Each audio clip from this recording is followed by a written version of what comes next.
Magandang araw at papunta kami ngayon dito sa aming iba-vlog.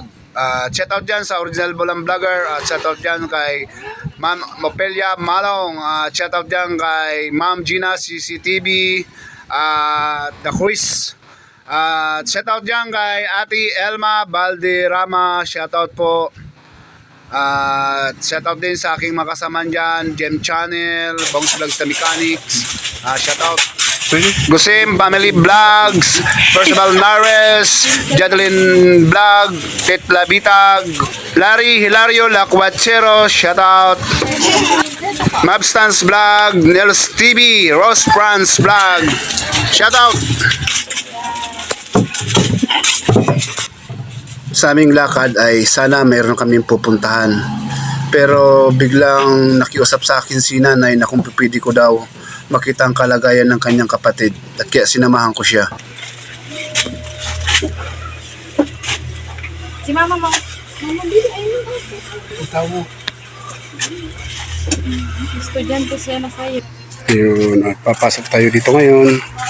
Ito yung bahay nila at humingi sa atin kung pwede natin siya i-video. Kaya nagpa-unlock tayo. Nagulat ako sa pagpasok ko at nakita ko mga tagpi-tagpi niyang bahay. Talagang nakakawang kalagayan niya. Uy. O pala. Kamanghod ko, di na siya masyadong kalakaw. Kamanghod mo. Ayun. Ayan ate, bakit mo ako natawag nga pala? Nagahoy mo ako. Gusto ko po na madanunan ang kamanghod ko. Gusto niya madanunan. Ayun. Ito pala yung bahay. Kaya pala ako tinawag at gusto rin na kahit papaano daw mabidyoan ko ang kanyang buhay. Ayan.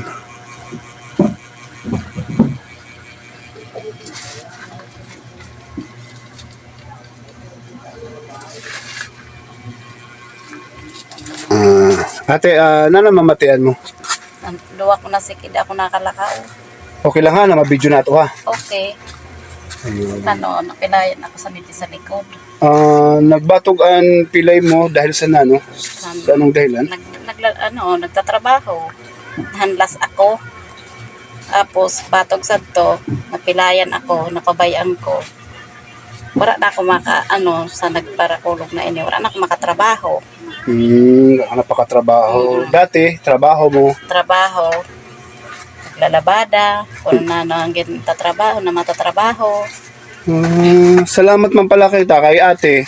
Kay ginahoy ako at least sa pamamagitan sa na cellphone ko or munting channel ko may makapag-abot ng tulong.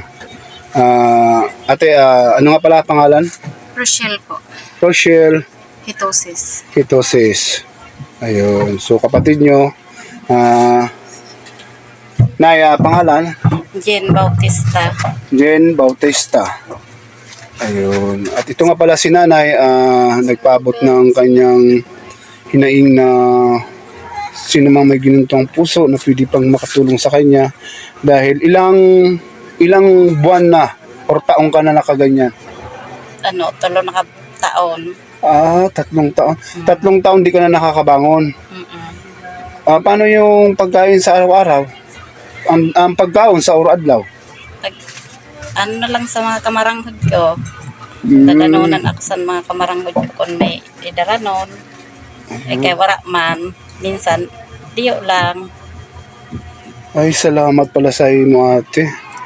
Dahil sa imo, sa iyo, nakaabot ako dito. Talaga naman pinagtatagpo tayo ng Panginoon na magkita-kita tayo at may magawa kong tulong or sa pamamagitan ng munting channel kong ito na mapabot ko ate yung gusto mo. Ito lang yung simpleng channel ko. Ngayon, manawagan ka ate o gumahoy ka sa mga karamanghudan nato na may mayad na puso. Naman ate pwede maidanon sa imo kung sakali. Manawagan ka na lang dito sa munting na channel ko para at least may makaabot ka danon para sa imo. Sige ate. Ako ayaw sindanon na madanunan kami sa panguradlaw na pagkaon. Kaya ako di ako nakatrabaho na. mga bata ko nag-eskwela, minsan wala pamahaw. Tapos, ang bata ko nasaro nag-eskwela, para man sin balon, pang ano sa eskwelahan. Kaya, nag-aaya ako maski di na danon. Pasalamat ako kung may dumano na ano sa uradlaw namo na pagkaon kay wala man ako sin naghahanap buhay kan asawa ko patay na. Single parents ka lang. Opo. Yun, single parents pala si ate or si nanay. Uniya din ako nakatrabaho kay nagka-irong man ako sani. Ano pa ang gusto mo, nanay? Maka ano sa bata ko na pagkaon sa adlaw kay wala kami sin naghahanap buhay sigan ereskwela wala man sin pagkaon sa adlaw maski sa pambalon sa eskwela nagbabaklay ang mga bata ko kay para makatapos ang pag-eskwela na makaano man sa inda mga pag-eskwela makatapos man.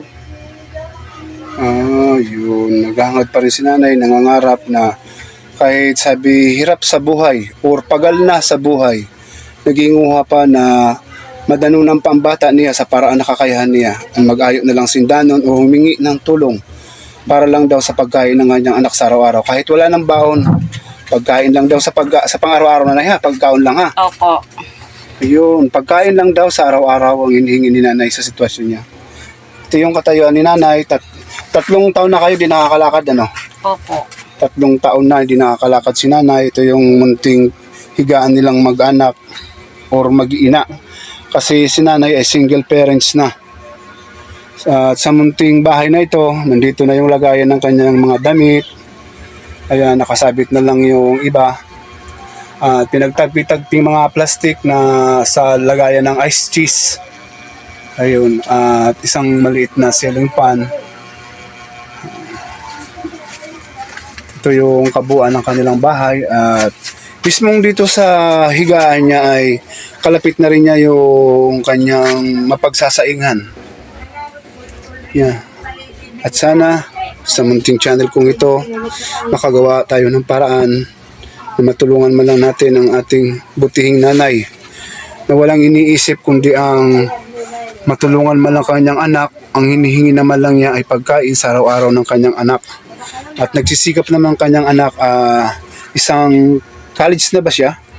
O, yung isa college na, yung isa naman ano ano ba yun eh? School. Grade 12. Grade 12. Opo. Ayun, ang hinihingi ni nanay, pagkain na lang sa araw-araw ng kanyang mga anak. Kaya yun lang ang tanging maitutulong niya daw sa kanyang mga anak. At lilinawin ko pa rin kung bakit nakakapag-aral pa rin kanyang mga anak kahit sabi nga wala nang mapapagkain sa araw-araw. Kaya itatanong ko pa rin kananay kung bakit nakakapag-aral pa rin sila sa kabila ng wala na rin makakain sa halos araw-araw. Nay, paano nakapag-eskwela ang mga bata mo? Dahil sa tulong ng barangay, dahil sa danon sa barangay, naging eskolaran sayo ko na bata. Kaya diyan siya nag-eskwela, hindi diretso na pag-eskwela kay para makatapos man san iya pag-eskwela. Mo na lang pinakapangarap mo sa bata mo, ano? Opo. Ay para matapos ba niya ang pag-eskwela niya. Man lang yun ang nako pa kay wala man ako haratag sa iya. Ayun. Tayo rin ay mga magulang. Angat talaga natin ang napabuti ang ating mga anak. Kaya kahit sa pagkain na lang ang hinihingi ng kanyang nanay sa pang-araw-araw ay mabigyan man lang niya ng tulong. Kaya pala ako tinawag ng kanyang kapatid, baka sakaling may maitulong pa. Ito yung kanyang bahay. Nagkakasya na lang silang 3 dito sa higaan na ito. Na kung iisipin sa isang magandang buhay ay kulang pa ang higaan ito. Pero dito sila nagsisiksikan. Dito rin nangangarap ang kanilang anak at nanay na sana mabago pa rin ang buhay nila. At sa munting channel ko to, sana po may mabubuting puso po na makapanood ng simpleng video ko pong ito. At naway pagpalain tayo ng pong may kapal na mabigyan pansin tong video ito. At maraming salamat po sa mga taong may mabubuting kalooban. At sana po makapag-abot po tayo ng kahit kunting tulong kay nanay. At yun.